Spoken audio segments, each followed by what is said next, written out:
বন্ধুসকল আপোনালোকলৈ আগবঢ়াইছোঁ মাজবাটৰ বাথৌ মহাসভাৰ কিছু দৃশ্যাংশ।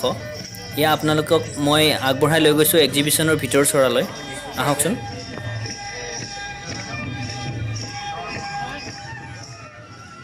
दायो जोंनि दिन्थिफुंसालियाव मा नुथाय नुनो मोनो बेखौ जोङो देखायलांगोन नोंथांमोननि जेराव नायलांदो।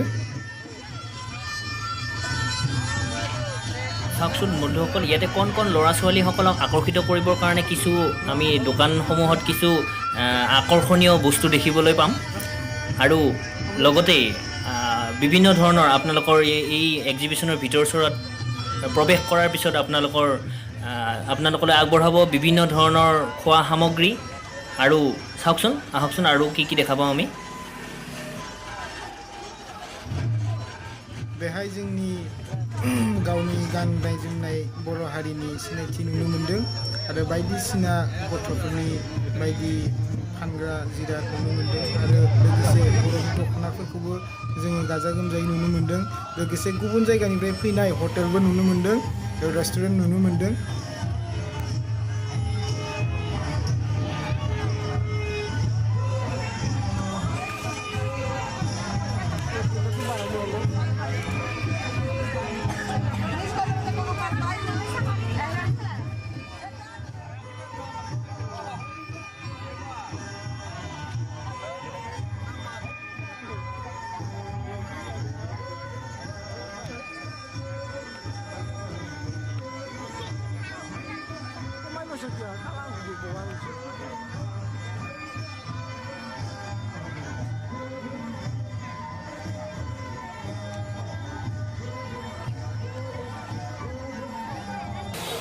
बेवहाय जोंनि नुथायाव जों देउरिफोरखौबो नुनो मोन्दों, जोबोर मोजां नांदों। जोंनि लोगोसे जि जोमफोर फाननाय बायदि मैया जिराद बा गस्ला लंपेन्ट बायदि बायदि फाननाय जों नुनो मोन्दों आरो लोगोसेनो गोबां नुथारि मानसिबो नुनो मोन्दों बा सिनायि मानसिबो गोबां जायगानिफ्राय फैनाय मानसिफोर नुनो मोन्दों।